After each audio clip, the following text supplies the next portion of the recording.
Hear Christ the Lord. Sing choirs of angels, sing in exaltation. Sing all ye citizens of heaven above. Glory to God, glory in the highest. Oh, come let us adore Him. Oh, come let us adore Him. Oh, come let us adore Him, Christ the Lord.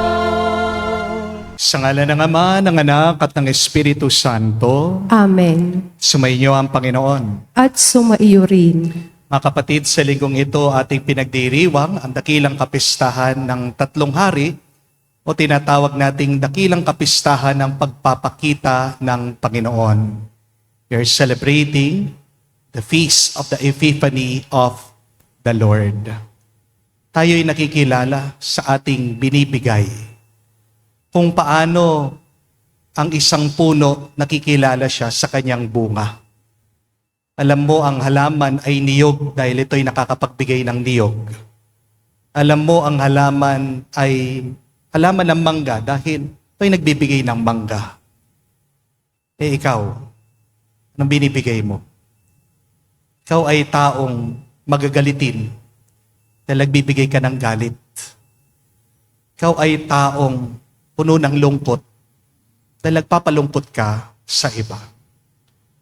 Pero ikaw ay isang taong puno ng inspirasyon, nagpapalakas ka ng loob ng iba. Anong nakita natin dito sa mga pantas? Nagbigay ng ginto, insenso at mira sa ating Panginoon. Sila'y nananampalataya sa Diyos. Sila'y nilapit ng Diyos sa Kanya. Sila'y minamahal ng Panginoon. Kaya naman sila ay nagbigay, nag-alay sa Kanya bilang pagsamba, bilang pasasalamat sa Kanya. Mga kapatid, di pa tapos ang Pasko. Pwede pa tayong magbigay ng regalo sa Panginoon. Kaya naman ihanda natin ang ating sarili sa pamagitan ng banal na misang ito, naway pagkaloob natin ang ating puso at kalooban na malinis sa pamagitan ng pagpapakumbaba, pagsisi sa ating mga nagawang kasalanan. At sa ating pagpapakumbaba, naway tayo ay makita at makilalang maging karapat dapat din makatanggap sa mga banal na misteryo. Inaamin ko Sa makapangyarihang Diyos at sa inyo mga kapatid, na lubha akong nagkasala sa isip, sa salita, sa gawa, at sa aking pagkukulang. Kaya isinasamo ko sa mahal na Birheng Maria, sa lahat ng mga anghel at mga banal, at sa inyo mga kapatid, na ako'y ipanalangin sa poong ating Diyos. kawan tayo na makapangyarihang Diyos, patawarin tayo sa ating mga kasalanan, at patnubayan tayo sa buhay na walang hanggan. Amen.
Gloria in excelsis Deo.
Manalangin tayo. Ama naming makapangyarihan, pinahayag mo ang iyong anak sa mga bansang pinatnubayan ng talang maliwanag. Kaming mga sumasamba na may pananampalataya ay loobin mong maitaguyod hanggang makaharap sa iyong kadakilaan sa kalangitan. Sa pamagitan ni Jesucristo kasama ng Espiritu Santo, magpa sa walang hanggan. Amen.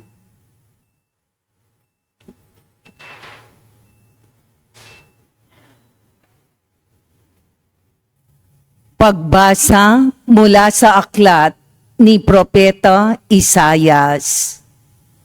Bumangon ka, Jerusalem, at magliwanag na tulad ng araw. Nililiwanagan ka ng kaningningan ng Panginoon. Mababalot ng dilim ang ibang mga bansa, ngunit ikaw ay liliwanagan ng Panginoon sa pamamagitan ng kanyang kaningningan. Sa ningning ng iyong taglay na liwanag, yaong mga bansa, 10 ng mga hari lalapit na kusa. Tumingin ka sa paligid at tingnan mo ang nagaganap. Ang mga anak mo'y nagtitipon na upang umuwi. Ang mga lalaki magmumula sa malayo. Ang mga babae kargang tila mga bata. Ang tanawing ito, kung iyong mamalas, ikaw ay sisigla. Sa iyong damdami, pawang kagalakan, yaong madarama. Pagkat ang yaman niyong karagatay, iyong matatamo, at ang kayamanan ng maraming bansa ay makakamtan mo. Maraming pangkat na nakasakay sa kamelyo ang darating mula sa Madian at Epa. At sa Seba namay, darating silang may taglay ng mga ginto at kamanyang. Ihahayag ng mga tao ang magandang balita tungkol sa ginawa ng Diyos. Ang salita ng Diyos. Salamat sa Diyos. Poon, maglilingkod sa iyo, tanang bansa nitong mundo. Poon, maglilingkod sa iyo, tanang bansa nitong mundo.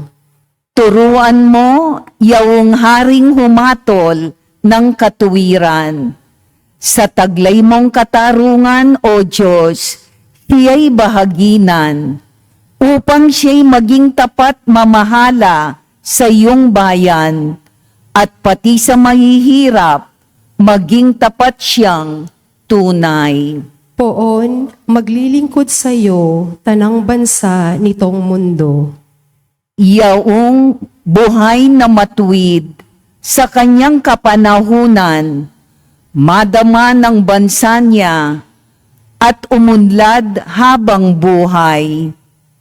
Yaong kanyang kaharian ay palawak ng palawak mula sa ilog Euphrates sa daigdig ay kakalat. Poon, maglilingkod sa iyo, tanang bansa nitong mundo.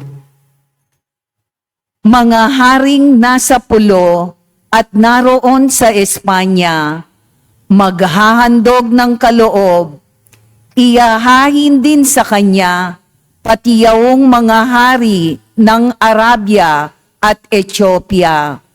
May mga kaloob ding taglay nilang alaala. Ang lahat ng mga hari gagalang sa harap niya. Ang bansa'y magpupurit, maglilingkod sa tuwina. Poon, maglilingkod sa iyo, tanang bansa nitong mundo. Kanya namang ililigtas ang sino mang tumatawag, lalo yaong nalimot ng mga taong mahihirap. Sa ganitong mga tao, siya'y lubhang nahahabag. Sa kanila tumutulong upang sila ay maligtas. Poon, maglilingkod sa iyo, tanang bansa nitong mundo.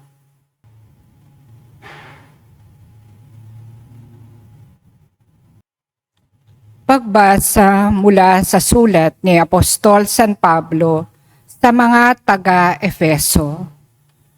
Mga kapatid, marahil naman nabalitaan ninyong dahil sa kagandahang loob ng Diyos ay ipinagkatiwala niya sa akin ang tungkuling ito para sa inyong kapakinabangan. Ipinahayag sa akin ng Diyos ang kanyang lihim na panukala. Ang hiwagang ito'y hindi ipinaalam sa mga tao noong mga nakaraang panahon. Ngunit inihayag ngayon ng Diyos sa pamamagitan ng Espiritu, sa kanyang mga banal na apostol at mga propeta. At ito ang lihim sa pamamagitan ng mabuting balita, ang mga hentil tulad din ng mga Hudyo ay may bahagi sa mga pagpapalang mula sa Diyos. Mga bahagi rin sila ng iisang katawan at kahati sa pangako ng Diyos dahil kay Kristo Jesus. Ang salita ng Diyos. Salamat sa Diyos. Hallelujah, hallelujah, hallelujah.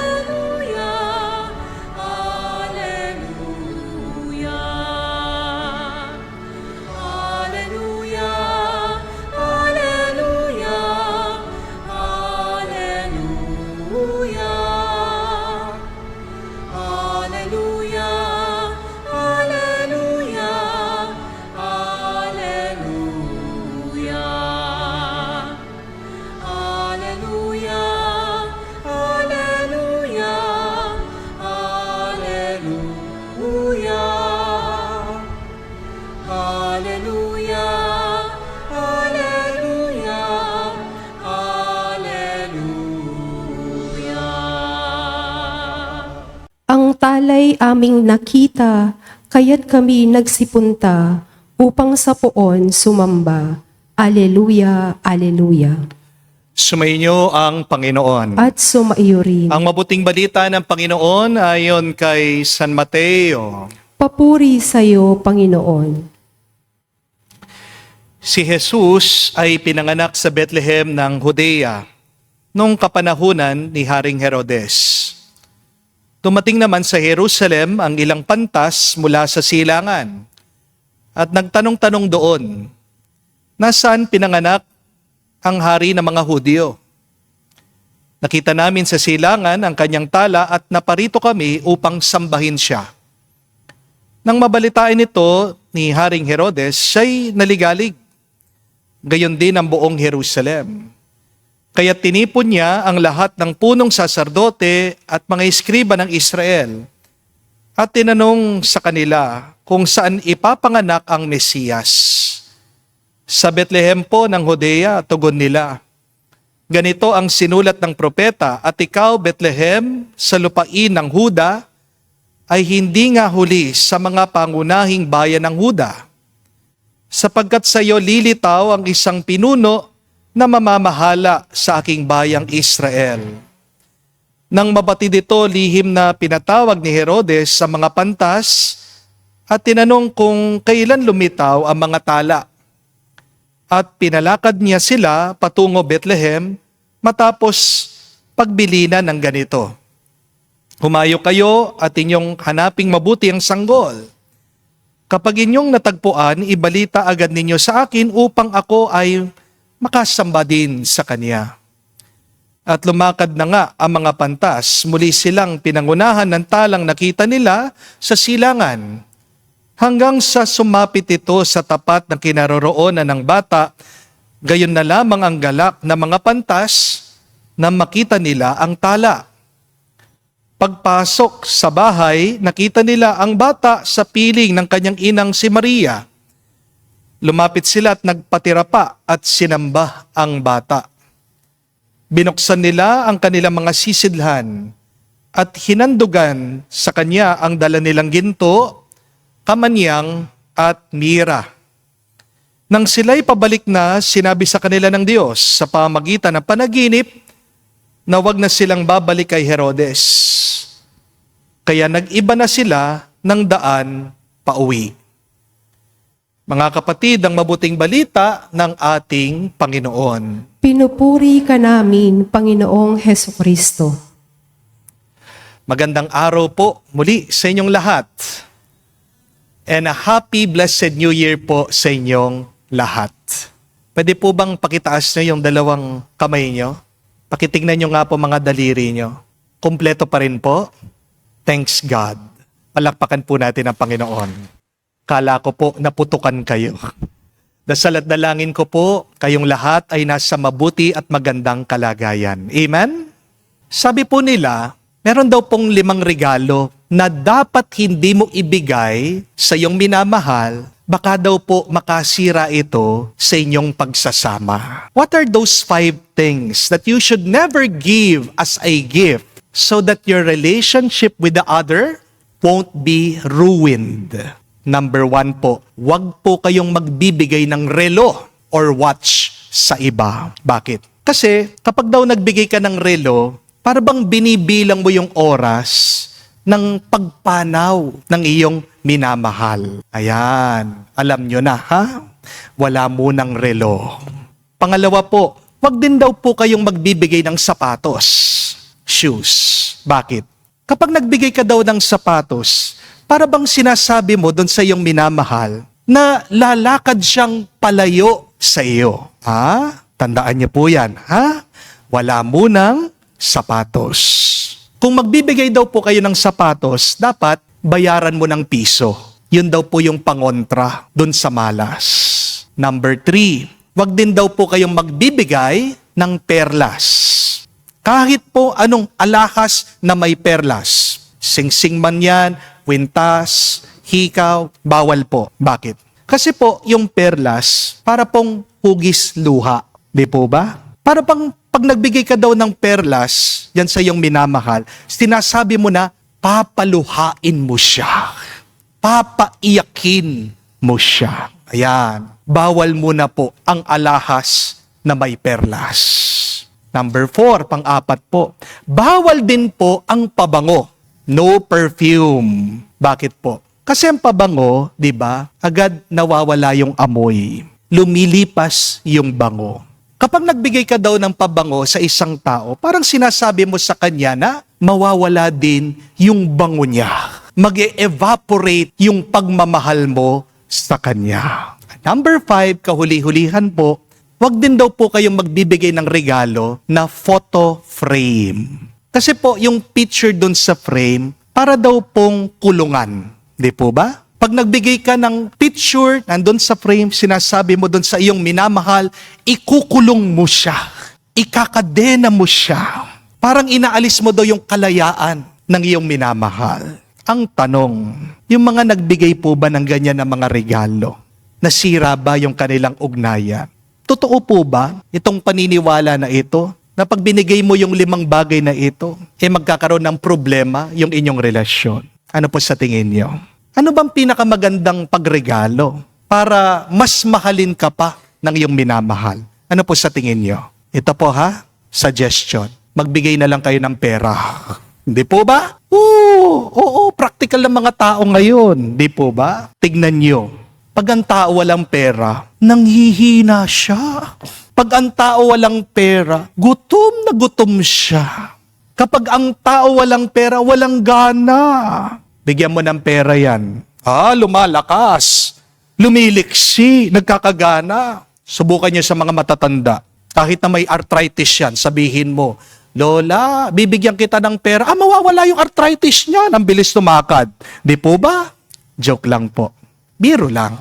Pero kung merong isang katotohanan po, di ba, kapag mahal mo ang tao, bibigyan mo siya ng regalo. Amen? At ang regalo ay tanda ng pag-ibig mo sa Kanya.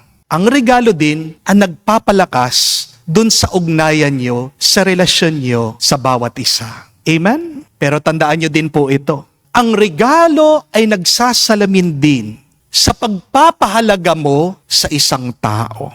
You give a gift because you give importance to that person. Amen?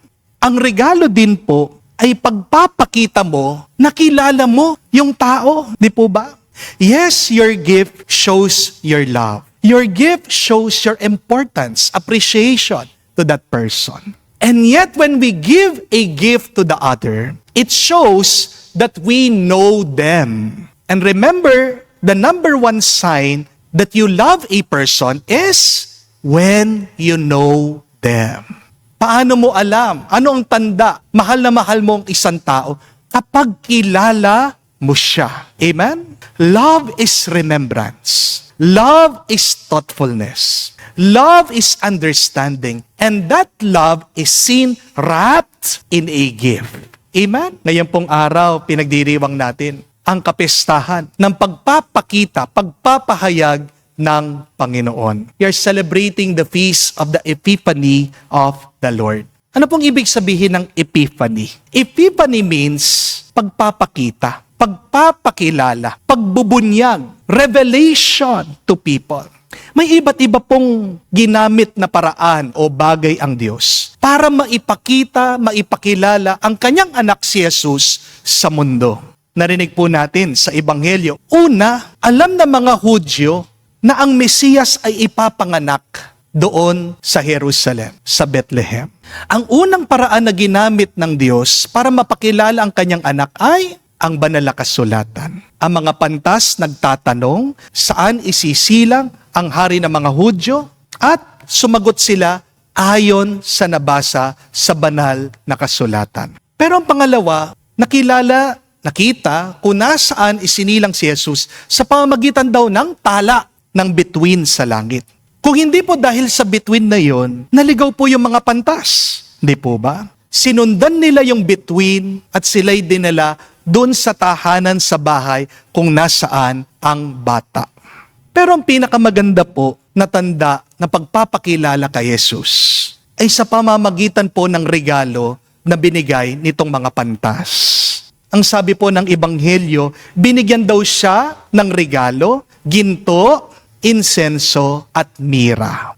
Ang mga regalo pong ito na binigay kay Jesus ay hindi lang po basta-basta lang. Sila po ay may kahulugan. Ang mga regalo ng mga pantas na dala nila ay pagpapahayag, pagpapakilala, sino ba talaga si Jesus. Ang ginto po noong unang panahon, binibigay lang yan sa mga hari. Kaya ang pagbibigay nila ng ginto kay Jesus ay pagpapahayag na si Jesus ay isang tunay na hari. Amen? Ang insenso po, yan naman ginagamit ng mga pari kapag sila ay sumasamba na nanalangin sa Diyos sa templo. Ibig sabihin, na pagbibigay nila ng insenso kay Jesus, kinikilala nila na itong batang ito, siya ang mataas na pari. At bilang pari, dinadala tayo ni Jesus mas malapit sa kanyang ama. At kahuli-hulihan, binigyan daw si Jesus ng mira. Ang mira naman po ay pabango na ginagamit para sa mga yumao, sa mga patay. Myrrh is a burial spice. Ang mira po ang sumisimbolo sa pagdurusa sa magiging sakripisyo sa kamatayan ni Jesus. At sa pamamagitan po ng mira, pinapahayag na si Jesus ay magbubuwis ng kanyang buhay para sa atin. Dahil po sa mira, pinapakita sa atin na ang pagsilang ni Jesus ay hindi mo mahihiwalay sa kanyang sakripisyo sa krus. Pansinin niyo po ito, mga kapatid. Dahil nauunawaan ng mga pantas kung sino talaga si Jesus, hindi po sila nagdala ng kumot, pagkain, laruan bilang regalo. Nagdala sila ng regalo na nakaayon sa misyon ng ating Panginoon bilang hari, pari, at sakripisyo. Ang mga regalo ay ang mabuting balita para sa atin. Sila ay nakabalot sa ginto, sa insenso at sa mira. At dito din po tayo inaanyayahan ng Diyos. Tayo din po ay inaanyayahan, tinatawag na magbigay ng regalo kay Jesus. Isa po nakakatawang katotohanan kapag Pasko, kaarawan ng ating Panginoong Hesukristo. Lahat na ng mga tao binibigyan natin ng regalo. Di po ba? Tanging siya lang nakakalimutan nating bigyan ng regalo. Si Jesus ang may birthday. Pero bakit siya hindi nakakatanggap ng regalo galing sa atin? Meron pa nga ang ibang tao minsan, niriregaluhan nila ang kanilang sarili. Hindi po ba? Anong sinasabi ng tao nagre-regalo sa sarili niya? Deserve ko ito eh. Pagod na pagod ako buong taon. Para sa akin ito. Oo, deserve mo maging masaya. Gusto ng Diyos, maging masaya ka. Pero di ba, deserve din ng Diyos na pasalamatan mo siya, na sambahin mo siya, na purihin mo siya sa pamamagitan ng iyong pagreregalo. Amen? Dahil kung wala ang Diyos, wala ka. Amen? Noong pong Pasko, buti na lang napatingin ako dito sa aming Belen. Meron po naglagay ng birthday cake. Napaka-thoughtful naman po. Di po ba? Buti na lang po nakita ko kung hindi nilanggam yung aming Belen. Di po ba? Pero ang tanong, cake ba talaga ang gusto ni Jesus? Anong regalo ang hinihingi ng ating Panginoon sa atin? Kung gagamitin po natin ang mabuting balita, merong hinihiling ang Diyos sa atin na ialay natin sa Kanya. Una, mag-alay ka ng ginto. Anong ginto na maibibigay mo kay Jesus? Yan ang iyong pera. Yan ang iyong kayamanan. The question is, do you serve God with your money? Do you offer your wealth to God when God asks it from you? Kasi kung hindi mo pinaglilingkuran ang Diyos, gamit ang pera mo, ibig sabihin ang pera na ang pinaglilingkuran mo. Amen? Understand that. If you do not serve God with your money, you are already serving your money. Anong pinakamahalagang bagay ngayon sa iyo?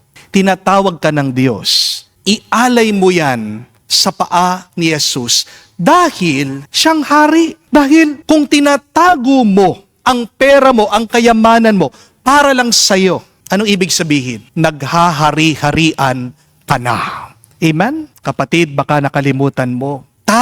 ikaw, ay katiwala lang ng kayamanan. Amen? Sana kapag tinawag ka ng Diyos na mag-alay, nakikita mo may pangangailangan ng mga mahihirap. Nakikita mo may kailangan ipagawa sa simbahan. Sana magbukas palad ka naman at handa kang tumulong. Amen? Dahil kapag nakabukas ang iyong palad, ibig sabihin, handa kang tumanggap ng mas marami pang pagpapala sa Kanya. Amen? Pero pangalawa, sana magregalo ka ng insenso kay Jesus. Ang insenso po ay tanda ng ating dasal, ng ating pagsamba, ng ating pananalangin sa Diyos. Incense represent your worship, your praise, your prayer to God. And the good news is, when you worship God, it erases your worry. The antidote to your problems is praise. Kasi kapag sumasamba ka sa Diyos, nakakalimutan mo sarili mo. Hindi po ba? Kapag nakakalimutan mong sumamba sa Diyos, palagi mo na lang naiisip yung mga inaalala mo, yung problema mo, ang gamot, ang lunas para mawala yung iyong kaba. Sumamba ka. Focus ka kay Lord. Aalisin niya yung mga load mo. Aalisin niya yung bigat sa iyong buhay. Amen? Kapag sumasamba ka sa Diyos, makakalimutan mo anuman yung bigat ng iyong puso. Marahil hindi man magbabagong yung sitwasyon kapag ikaw ay nagdarasal. Pero sa pamagitan ng iyong panalangin, binabago ka nito, pinapatatag ka nito, at pinapabuti ka ng pagsamba mo sa Diyos. Amen? Always praise God, even in your pain, because you will remember that God is always good, sobra-sobra. Amen? At kahuli-hulihan, harinawa, magregalo ka din naman ng mira kay Jesus. Ang mira po ay parte ng ating sarili na dapat nang mamatay. Ang mira ay yung bagay na dapat alisin mo na sa buhay mo na hindi na nakakatulong sa'yo. Kaya hindi ka lumalago, kaya hindi ka nag-grow, kaya hindi bumubuti ang iyong nararamdaman. Kung hindi ka mamamatay sa iyong kasalanan, hindi ka magbabago. Amen? Kung hindi mo bibitawan ang iyong mga kasalanan, hindi ka isisilang muli. Hindi mo matatanggap ang grasya ng langit. Kung merong isang regalo na gustong matanggap ng Diyos sa atin, yung luma nating pagkatao. Hindi ka mabibigyan ng bagong pagkatao ng Diyos kung nabubuhay ka pa rin sa nakalipas. Amen?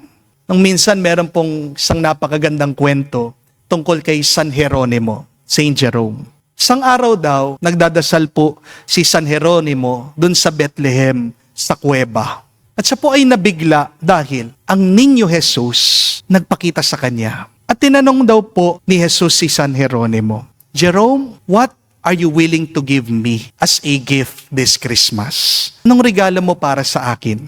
Nabigla daw po itong santo. Dahil isang milagro, nakakausap niya ang Panginoon.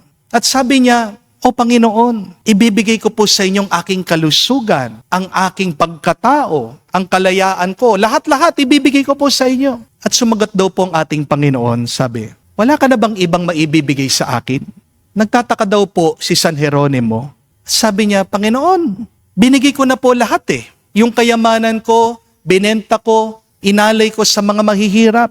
Buong oras ko, maghapon, binabasa ko ang banal na kasulatan, pinag-aaralan ko po ang iyong salita. Ano pa po ba ang maibibigay ko sa inyo? At sabi daw po ni Jesus, meron ka pang hindi binibigay sa akin. At nagtanong daw po itong santo, sabi niya, ano po yon Panginoon? Ubus na ako Binigay ko na ang lahat sa iyo. At sumagot daw po si Jesus, sabi niya, Jerome, offer to me your sins. Hindi mo pa binigay, hindi mo pa inalay sa akin ang iyong kasalanan. Umalma daw po itong santo. Sabi niya, Panginoon, aanuhin mo yung mga kasalanan ko. Dumi ito Masama ito pangit ito. Hindi mo kailangan yung mga kasalanan ko. At sumagot daw po si Jesus, sabi niya, ibigay mo sa akin pati ang mga kasalanan mo para mapatawad kita at para mas makasunod kang tapat sa akin. At dito daw po napaiyak si San Jeronimo kasi sabi niya, ganito ako kamahal ng Diyos. Na kahit na yung pinakapangit na parte na pag-uugali ko, gusto niyang makuha para lang baguhin ako. na kapatid, di ba kapag mahal natin ang isang tao, gusto nating ibigay sa kanya yung pinaka-the best. Di po ba? Pero sa pagmamahal ng Diyos sa atin, hindi lang niya binigay sa atin yung the best. Binigay niya ang lahat, buo, mismo, ang kanyang sarili. Ikaw, ano pa yung tinatago mo? Ano pa yung ayaw mong maibigay sa Diyos? Para lang tayo magkaroon ng korona ng tagumpay. Nauna muna si Jesus, humarap sa kalbaryo ng krus. Itong pagmamahal ng Diyos sa atin. Mga kapatid, Pasko pa po. Hindi pa po tapos ang Kapaskuhan.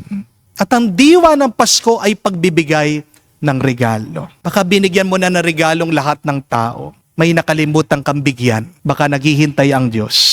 Ano ang regalo mo sa Kanya? Magregalo ka ng ginto, huwag ka naman madamot. Magregalo ka ng insenso. Palagi kang manalangin at magdasal. Magregalo ka din ng mira. Ialay mo yung iyong kasalanan, iyong pagkukulang sa Kanya. Ang mabuting balita, mahal na mahal ka ng Diyos. Paniwalaan mo yan. Gitna ng iyong karamdaman, kahit na marami kang utang, kahit na broken-hearted ka, kahit na litong-lito ka, pagod ka, di ka na sigurado kung ano mangyayari bukas. Mahal na mahal ka ng Diyos. At araw-araw, ikaw ay nakakatanggap ng regalo, pagpapala at grasya mula sa Kanya. Karinawa, kahit nakakaunti lang, masuklian natin ang pag-ibig ng Diyos. Dahil ang pagbibigay natin sa Diyos ay babalik din sa atin. Ang iyong pag-aalay, pagbibigay ng regalo sa Diyos, ikaw din naman ang makikinabang. Amen? Mga kapatid, maging kang regalong ginto, insenso, at mira sa Diyos. At makikita mo, pagpapalain ka niya. Hindi kakaunti, kung hindi sobra-sobra. Ngayon at magpakailanman. Amen. Ipahayag po natin ngayon ang ating pananampalataya. Sumasampalataya ako sa Diyos amang makapangyarihan sa lahat na may gawa ng langit at lupa. Sumasampalataya naman ako kay Hesukristo, iisang anak ng Diyos, Panginoon nating lahat.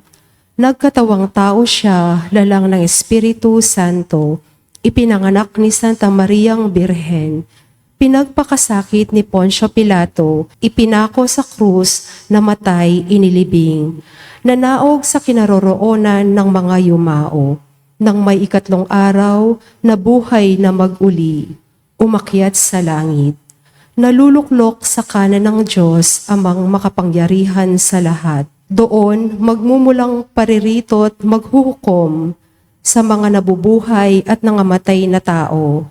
Sumasampalataya naman ako sa Diyos Espiritu Santo, sa banal na simbahang Katolika, sa kasamahan ng mga banal, sa kapatawaran ng mga kasalanan, sa pagkabuhay na muli ng mga nangamatay na tao, at sa buhay na walang hanggan. Amen. Pinasisigla ng halimbawa ng mga pantas. Magharap tayo ng ating mga handog at kahilingan sa Panginoon habang dinadalangin natin. Panginoon, dinggin mo kami. Panginoon, dinggin mo kami.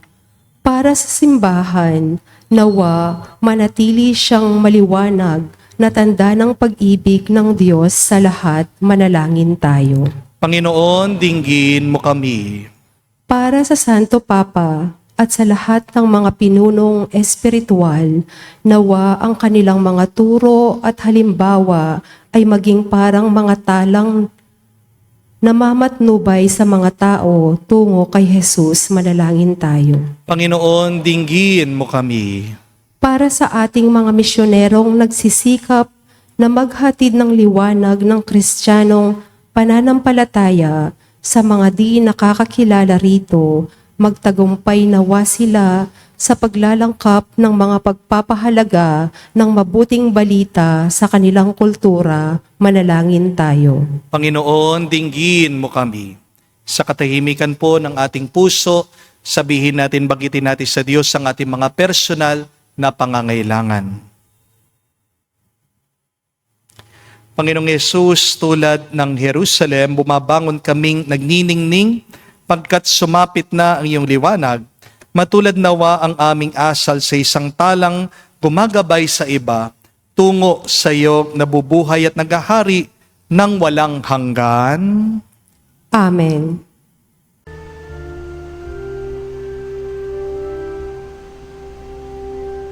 Lord, we gather today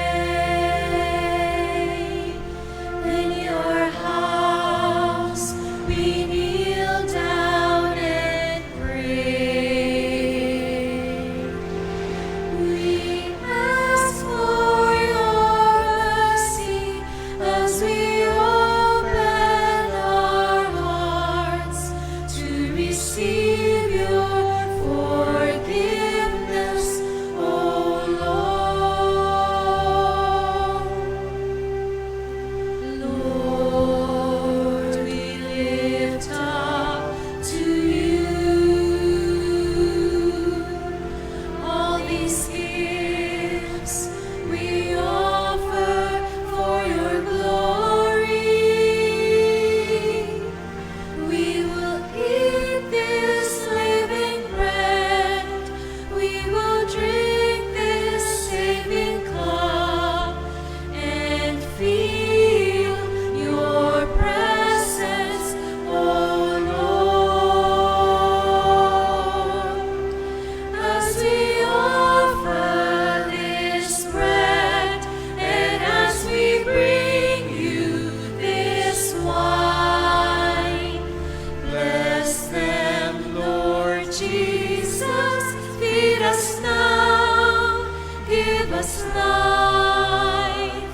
Send us your Spirit, the source of our lives, and together we will serve you with love.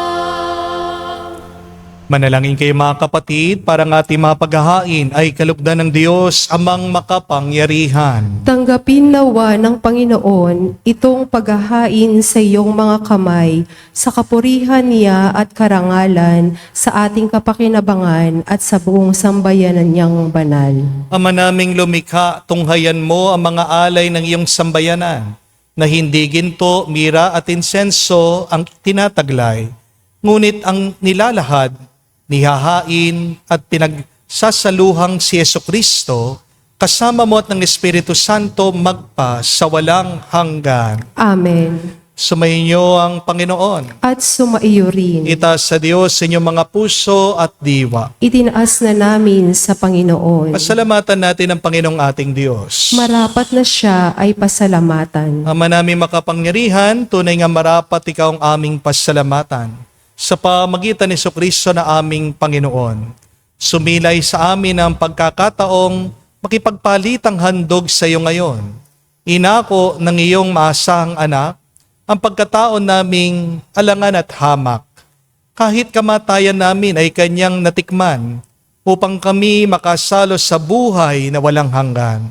Kaya kaisa namang anghel nagsisiawit ng papuri sa iyo, nang walang humpay sa kalangitan, kami nagbubunyi sa iyong kadakilaan.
Ama naming banal, ikaw ang bukalan tanang kabanalan, kaya't sa pamagitan ng iyong Espiritu, gawin mong banal ang mga kaloob na ito, upang para sa amin, maging katawan at dugo ng aming Panginoong Heso Kristo. Bago niya pinagtiis ang kusang loob na maging handog, hinawa kanyang tinapay, pinasalamatan kanya, pinaghati-hati niya iyon, inabot sa kanyang malagad at sinabi, tanggapin ninyong lahat ito at kanin. Ito ang aking katawan na ihahandog para sa inyo.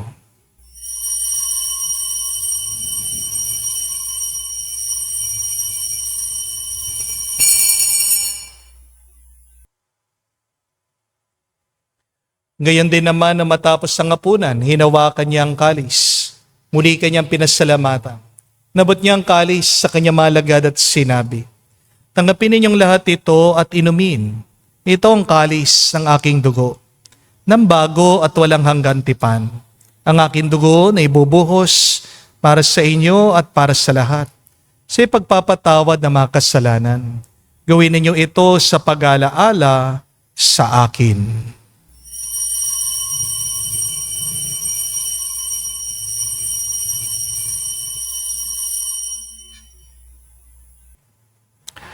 Ang misteryo ng pananampalataya.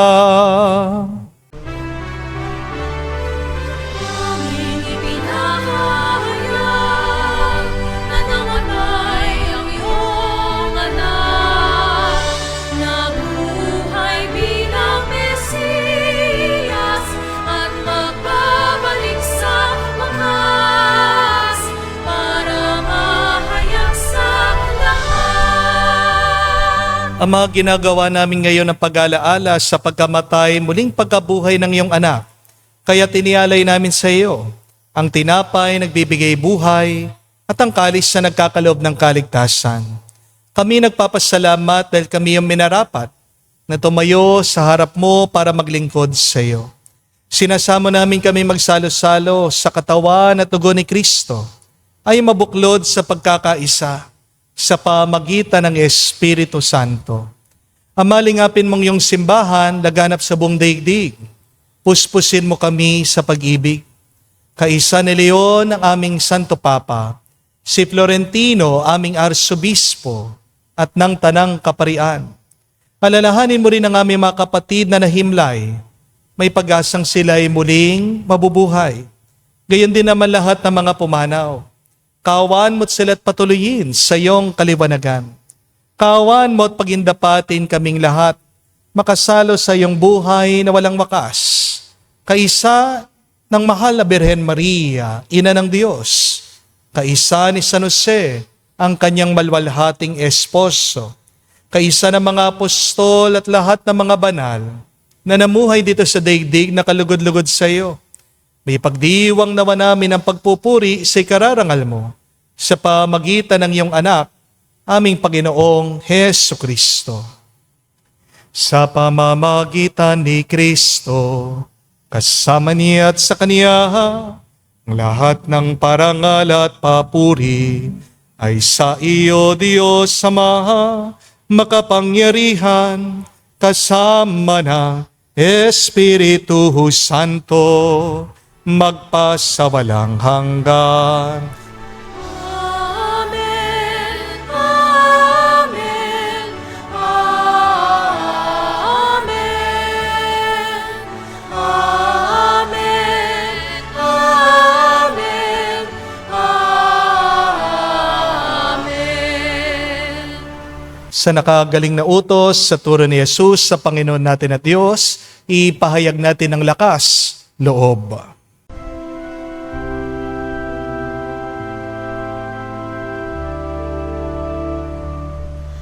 Ama namin, sumasalangit ka, sambahin ang ngalan mo, mapasa amin ang kaharian mo,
Hinihiling namin kami adyas sa lahat na masama, pagkalooban ng kapayapaan araw-araw, ligtas sa kasalanan, ilayo sa lahat ng kapahamakan, samantalang aming pinanabikan ang dakilang araw na pagpapahayag ng tagapagligtas naming si Hesu Kristo. Sapagkat iyo ang kaharian at ang kapangyarihan at ang kapurihan magpakailanman. Amen. Panginoong Hesu Kristo, sinabi mo sa mga apostol, kapayapaan ang iniwan ko sa inyo, ang aking kapayapaan binibigay ko sa inyo.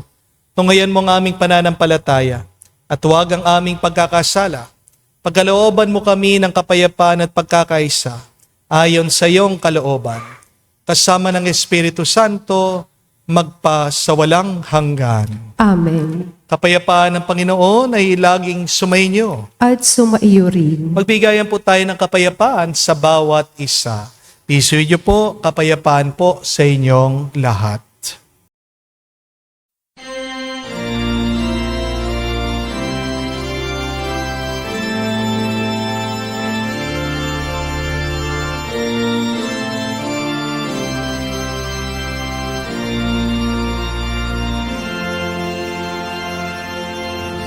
Kordero ng Diyos na nagalis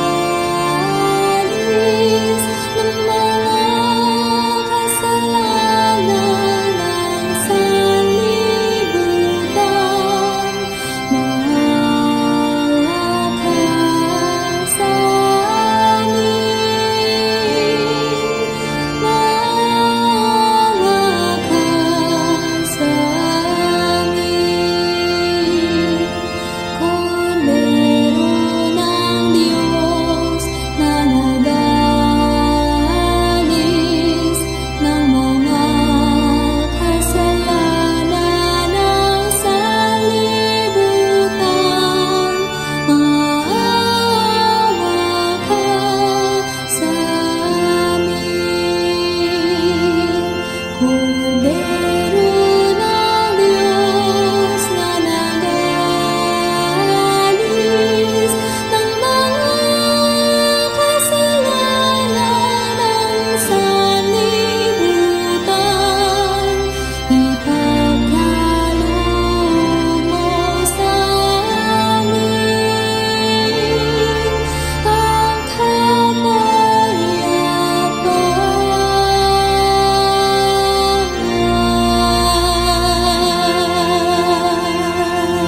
kapayapaan.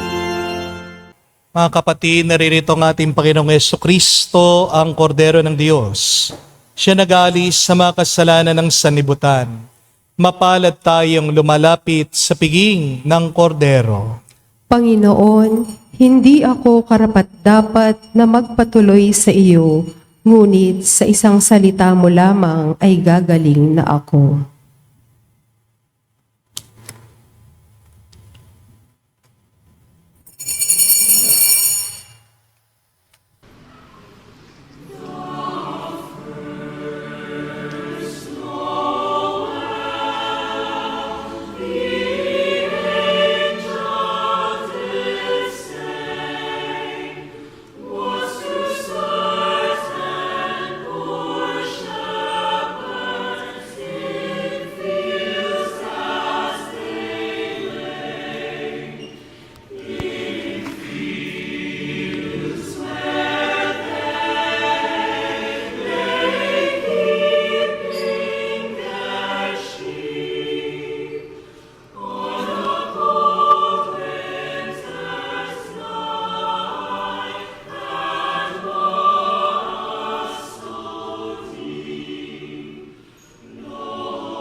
Inaanyayahan ko po kayo ngayong lumuhod para sa panalangin para sa mga may sakit.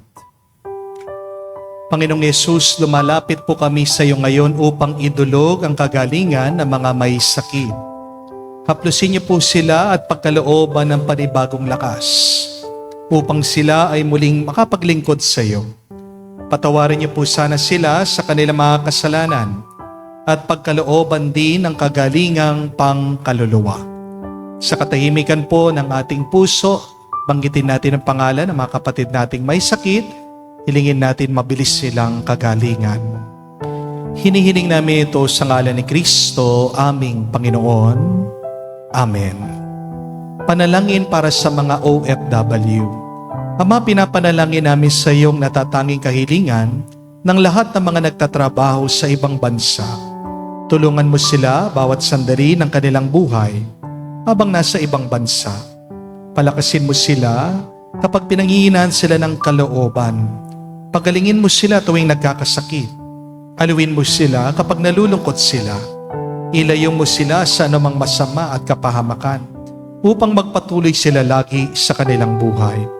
Mapahalagan nawa ng kanilang mga pamilya ang bawat sakripisyo nila sa ibang bansa upang wag masayang ang kanilang pagpapagal. Kaawaan at pagkalooban mo ng biyaya ang lahat ng mga OFW dahil sa iyo lamang aasa at wala nang iba pa. Ang lahat ng ito ay aming sama-samang panalangin sa ngalan ni Jesus. Amen. Banal na mukha ni Jesus. Kaawaan mo kami. Tumayo po tayo.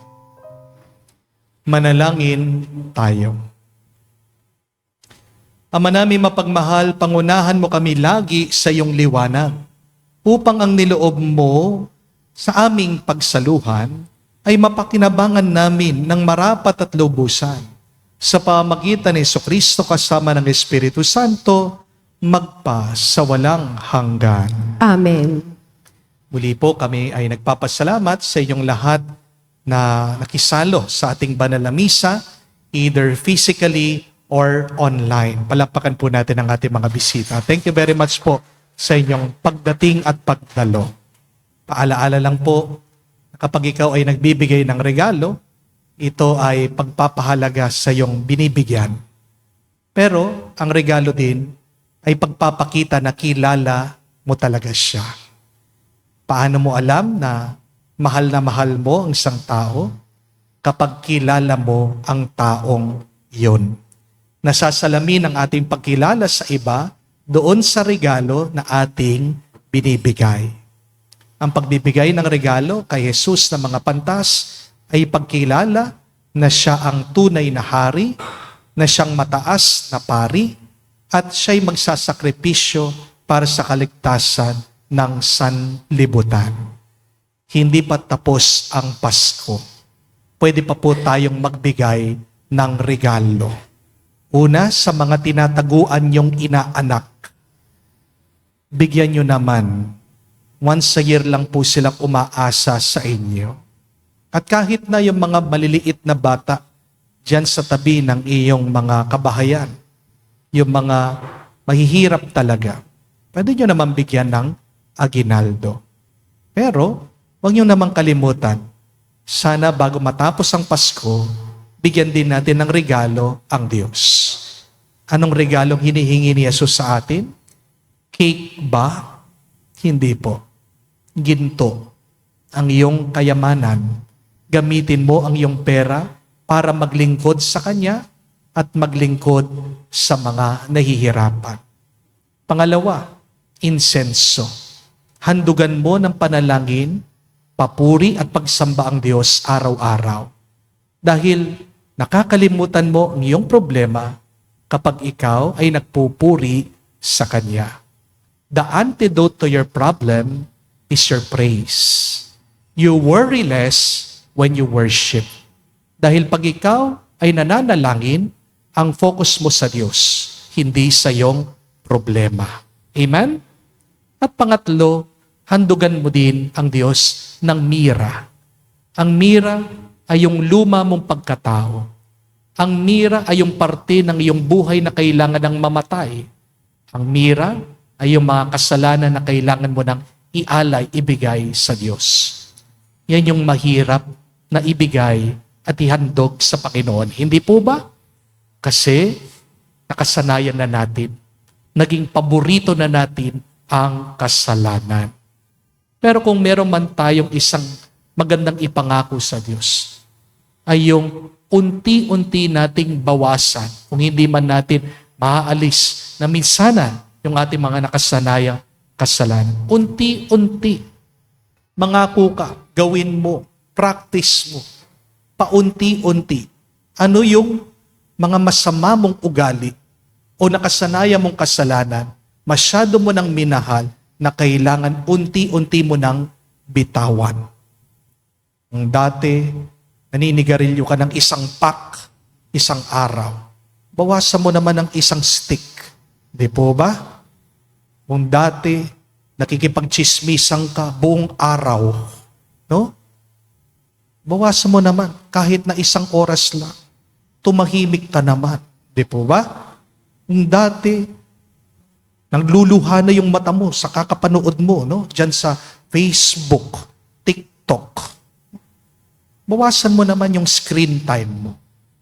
Kung dati gabi-gabi kang umiinom, mangako ka naman, kahit na Sunday, alay mo naman sa Diyos, huwag ka munang uminom. Ano yung pwede mong bawasan dyan sa iyong mga nakasanayang kasalanan? Alay mo sa Diyos. Ang pinakamagandang paraan para mabitawan mo ay hayaan mong pumasok ang Diyos sa iyong puso. Ang pagbibigay mo sa Diyos ay hindi lang pagkilala na mahal mo siya.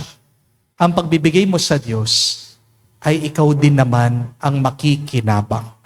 Kaya, palagi ka sanang bukas palad para makatanggap ka ng grasya ng Diyos sobra-sobra. Sumainyo ang Panginoon. At sumaiyo rin. Kay basbasa ng Diyos, makapangyarihan sa lahat. Sa ngalan ng Ama, ng Anak, ng Espiritu Santo. Amen. Ang ating misa ay natapos na. Humayo kayo sa kapayapaan ni Kristo. Salamat sa Diyos.